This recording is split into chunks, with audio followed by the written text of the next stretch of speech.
Samuel Eto'o is the only player in world football to complete back-to-back trebles, and yet his journey nearly ended before it even began. How does a kid from Douala, Cameroon reach Europe's biggest stage? His journey isn't clean and full of twists and turns as expected from a player of his stature.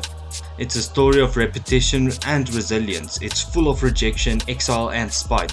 From being stuck in France as an 11-year-old illegally, to signing for Real Madrid and then winning it all with their fierce rivals Barcelona. This is how the King of Africa conquered Europe and answered the question, how good was Samuel Eto'o really? The prodigal story begins here. Born in Douala, Cameroon, Eto'o, like many young men in Africa, grew up a dreamer, dreaming about becoming a professional footballer. However, he had to fight for his dreams, going to extreme lengths at a young age to achieve the impossible. In 1992, 11-year-old Eto'o, playing for Kajit Sports Academy, would go to Europe to play against some of the best junior sides in France. For Samuel, this was his first chance of realizing his dreams. When it came time for the Cameroon team to return, Samuel would disappear, trying his best at the time to secure trials and a place among French academies. But he would later be sent back to Cameroon as his stay was illegal at the time. Not deterred, 13-year-old Samuel Eto'o would return to France again, attempting to arrange his own trials with French clubs, once again failing, not because his talent was lacking. No. The talent in Samuel was clear, but lacking the official documents to stay in France, he got sent back once more. A young boy chasing his dreams with the grit and determination of a lion, his intuition and apparent talent saw 16-year-old Eto'o being called up to the Cameroon national team, and this is where he would get his big break. Not signing with any club in Europe, no guys.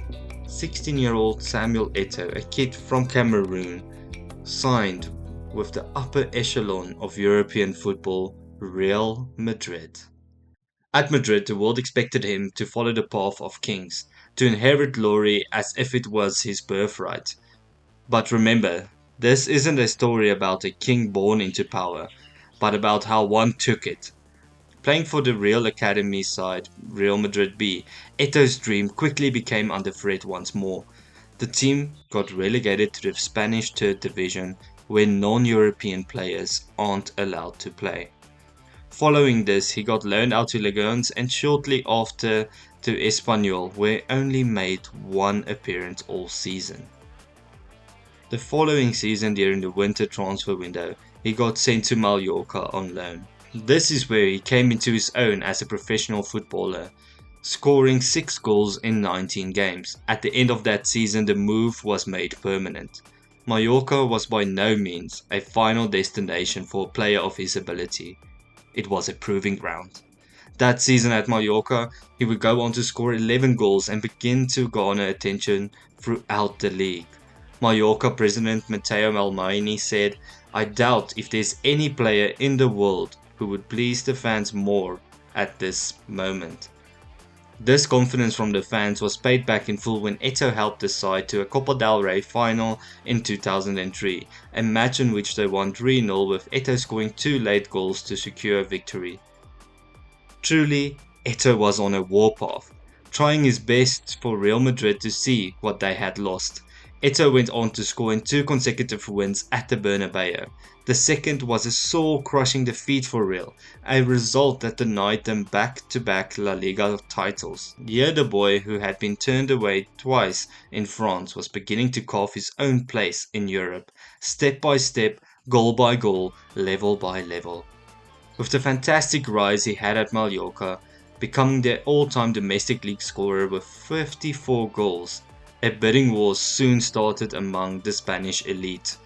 With Real Madrid and Barcelona both locking horns to sign the African prince, Real Madrid continued their ignorance, however, when they planned to sign Eto'o back with the proposed plan to immediately loan him back to Mallorca for one more season. This caused the deal to fall through as Eto'o felt he was ready to play with the big boys. He signed with Barcelona in the summer of 2004, a move up, but success and frankly a starting place was not even guaranteed. Eto'o joined a side that won the league the prior season with some heavy hitter names in the squad, the likes of Ronaldinho, Iniesta, Xavi, Carl Pullo, Henrik Larsson and Maxi Lopez. In a team already full of superstars, Eto'o would earn the title bestowed onto him as the Indomitable Lion. His first season he would go on to tear the league up. Eto'o didn't look out of place, in fact he looked at home, capping off his debut season, winning the La Liga and barely missing out on the Golden Boot. Eto'o played full of energy and with a duality few players possessed. He played aggressively and direct but would finish with flair and finesse, scoring 25 goals to tie the Golden Boot award with Diego Forlan and outscoring Madrid's Ronaldo. The following season, Eto'o would prove himself more as an elite level striker on the biggest stages. He would go on to win the Golden Boot and another La Liga title.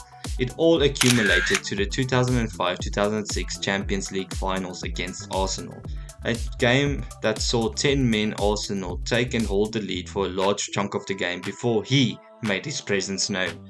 Scoring the equalising goal in the 76th minute, Barcelona would go on to win that match and Samuel Eto'o will win his first Champions League. Eto'o would go on to win the African Footballer of the Year award 3 times in a row, and alongside Yaya Toure will be the only player to have won this award 4 times. Turbulence came once more for Samuel though, with question marks around his position in the squad. At the start of the 08-09 season, Pep Guardiola would take charge at Barcelona. Pep announced publicly that Ronaldinho, Deco and Eto'o weren't a part of his plans at Barcelona. But senior members of the squad stepped in urging Pep to keep Eto'o. It showed how pivotal he was in the squad, a squad that also saw the introduction of Messi. Pep opted to move Messi into the centre forward position, a position that Eto'o dominated so well, moving Eto'o to the right and having Messi play as a false 9. Playing out of position, he was tested, but on the 25th of October, Eto'o recorded the fastest hat-trick in club history, netting 3 times in 23 minutes in a victory over Almeria. 2 games later, Eto'o scored 4 goals in the first half of Barcelona's games against Real Valladolid. In November, Eto'o would go on to score his 111th goal for the club, moving him into Barcelona's top 10 all-time goal scorers list. He finished that league campaign with 30 goals, 2 shy of Golden Boot winner Forlan and 7 more than the baby goat Messi. He proved the doubters wrong and cemented his Barcelona legacy when he went on to score in the 2-0 victory over Manchester United in the Champions League finals, winning his first ever treble and his second Champions League. That season, the trio of Lionel Messi, Thierry Henry and Samuel Eto'o combined to score 100 goals between the trio. It was an historic treble year. In his 234 games in a Barca jersey, he scored 152 goals, and it would all lead up to the 2008 Champions League finals, where he joined a handful of players to have scored in 2 Champions League finals. At the end of his treble-winning season, he would refuse to resign with Barcelona due to a lack of improvements regarding his wages. This discontentment for Eto'o saw him going to Inter Milan. His stay in La Liga would end with Eto'o 19th on the all-time scorers list, and in just 4 seasons ended up 5th in Barcelona's all-time scorers list. For many, this would be the end of the line. An already historic career, especially as an African player at the time and also a superstar.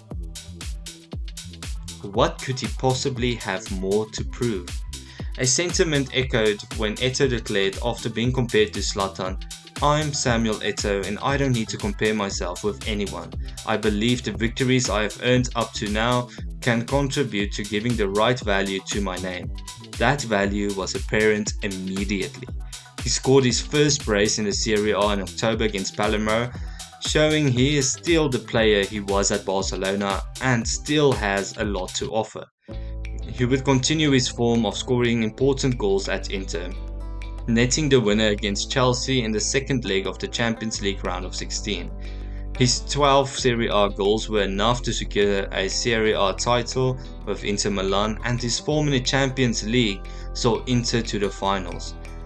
With both the Serie A and the Coppa Italia under his arms, he now stood at the doorstep of his second treble, and as is the pattern of his career, he set up the winning goal for Inter as they march on to win the treble, putting him alone on top of the footballing world, winning 2 trebles in consecutive years at 2 different clubs. His second year in the Serie A was much more impressive.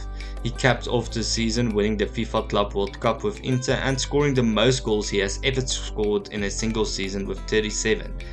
That season ranked 14th all time for goal contributions in football history, putting him in the same company as Messi, Ronaldo, Suarez and Zlatan.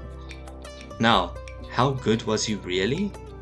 When all was said and done, Eto'o retired as the top African Cup of Nations goalscorer of all time, winning it by going toe-to-toe with the world's elite, scoring 419 goals in 842 matches for club and country, winning the Champions League 3 times, the AFCON twice, and still the only player who has ever won consecutive trebles. Atop of his throne sits the African king, Samuel Eto'o.